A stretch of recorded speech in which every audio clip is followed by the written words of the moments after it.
Meus irmãos, a paz do Senhor, vamos de devocional. Meu nome é Luiz, para quem não me conhece, esposa Sunamita. Estamos aqui fazendo devocionais com base... Deixa eu esconder esse terno aqui, que tá muito feio, né, na imagem. Ficou melhor. Com base na leitura bíblica, tá? Do Novo Testamento em 6 meses. Nós estamos já indo pro final, tá, irmãos?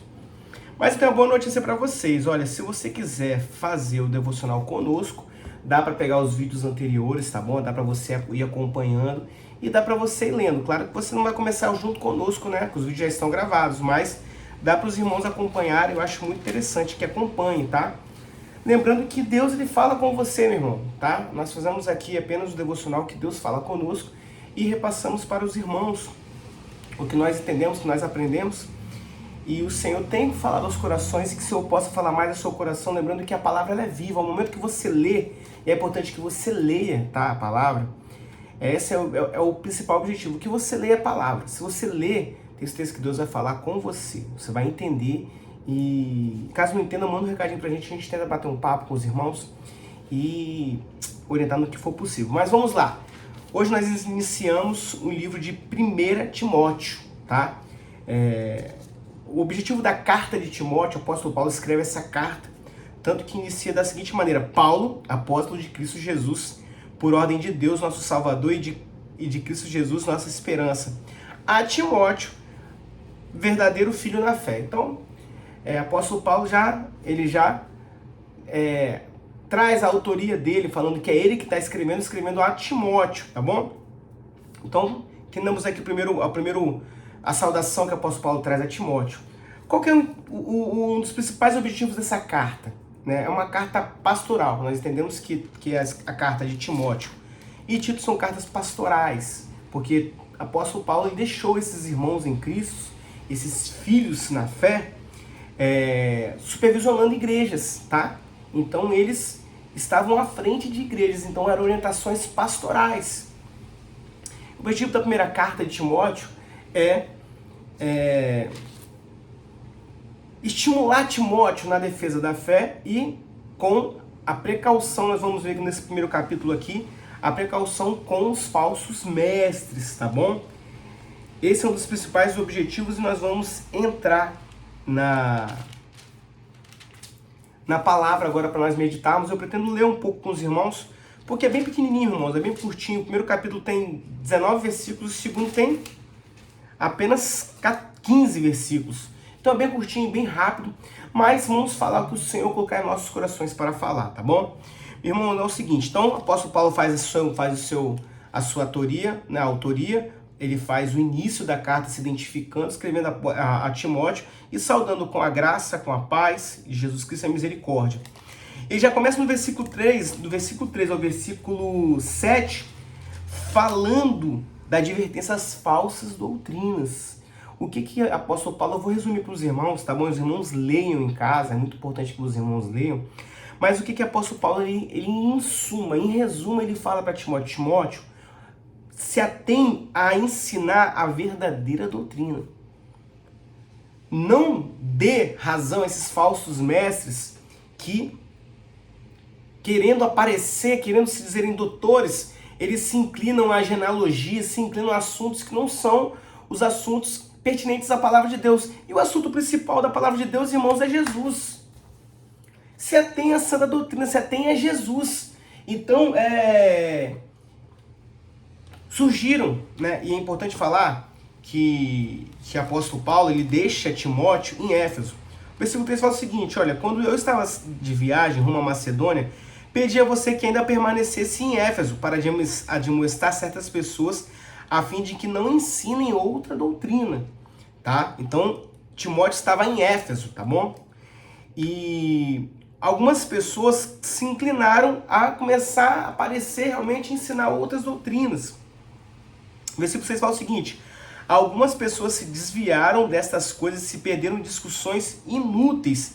Versículo 7, pretendendo passar por mestres da lei, não compreendendo, porém, nem o que dizem, nem os assuntos sobre os quais falam com tanta ousadia. Ou seja, Timóteo, algumas pessoas se perderam, algumas pessoas estão ensinando coisas que não devem. Então se atenha à santa doutrina. Não fique ensinando coisas da cabeça de vocês, tá? E a santa doutrina é a palavra de Deus, meus irmãos. Tomemos muito cuidado, porque hoje, mais do que nunca, com o advento da internet, com acesso a muitas informações, muitas pessoas falam inúmeras coisas e coisas que não edificam, tá? Podemos até ter conhecimento dessas coisas, mas tomemos muito cuidado, tá? Porque venhamos nos ater à sã doutrina do Senhor, tá bom? Do versículo 8 ao versículo 11, o apóstolo Paulo vai falar o seguinte: olha, a lei, ela é boa. Sabemos que a lei é boa. Aqui, dá-se a entender, tá bom? Isso eu estou trazendo para minha compreensão, de que o apóstolo Paulo estava falando sobre a doutrina, e aí já começa a falar sobre a lei, tá? E aqui está se referindo à lei mosaica, tá? A lei dos judeus. Lembra que nas epístolas anteriores existia um embate muito grande com os judeus, com os cristãos judaizantes, né? Cristãos que haviam se convertido, eram israelitas, eram judeus, mas queriam trazer doutrinas do judaísmo para o cristianismo, tá? Nós não seguimos os ritos mosaicos, nós não seguimos, nós entendemos que toda a lei se cumpriu em Jesus. Nós falamos bastante disso nos vídeos anteriores. Mas ele fala o seguinte: olha, a lei ela é boa. Eu vou ler para os irmãos: sabemos que a lei é boa se alguém se utiliza dela de modo legítimo, tendo em vista que não se promulga a lei para quem é justo, mas para os transgressores, rebeldes, para os ímpios e pecadores, para os iníquos e profanos, para os que matam o pai e a mãe, para os homicidas. E aqui vem uma série de pecados que o apóstolo Paulo ele menciona. Então, assim, a lei ela foi importante, e a lei ela não foi feita para o justo, mas a lei ela serve de juízo para aquele que comete a transgressão. Por que ela foi boa? Porque através da lei nós compreendemos qual que era a vontade do Senhor para as nossas vidas. Então, ou seja, não matarás, não adulterarás. Então todo o princípio do cristianismo está pautado na lei mosaica, sim. Então o Senhor, quando ele mostra ao povo a forma como ele quer que nós vivamos, o nosso modus vivendi, que nós mencionamos aqui em termo jurídico, então nós temos sim os princípios retirados ali da lei mosaica. Então a lei foi boa, mas a lei não foi criada para o justo, né, para a pessoa que pratica a justiça. A lei ela vem para condenar, tá? Ela vem para acusar o pecado, né? E eu entendo que talvez, apóstolo Paulo, talvez não, com certeza o apóstolo Paulo estava preocupado com essa situação. Talvez surgiram realmente boatos em Éfeso que estavam criticando a lei. Então o apóstolo Paulo traz essa explanação para nós. O versículo 12 ao versículo 17 vai falar sobre a graça na vida de Paulo. O versículo 14 fala o seguinte: olha, eu vou ler o 12, vou ler que a gente é bem curtinho. Dou graças a Cristo Jesus nosso Senhor, que me fortaleceu e me considerou fiel, designando-me para o ministério. A mim, que no passado era blasfemo, perseguidor insolente, mas alcancei misericórdia, pois fez isso na ignorância, na incredulidade. Olha que lindo, meu irmão, versículo 14. Transbordou, porém, a graça do Senhor com fé e o amor que há em Cristo Jesus. Esta palavra é fiel e digna de toda aceitação, que Cristo Jesus veio ao mundo para salvar o pecador, dos quais eu sou o principal. Mas por essa razão me foi concedida misericórdia, para que em mim, que sou o principal pecador, Cristo Jesus pudesse mostrar a sua completa longanimidade e eu servisse de modelo para todos os que hão de crer nele para a vida eterna. Assim, o Rei eterno, imortal, invisível, Deus único, honra e glória para todos sempre. Amém. Nós, irmãos, aonde abundou o pecado, irmãos, superabundou a graça, aleluia.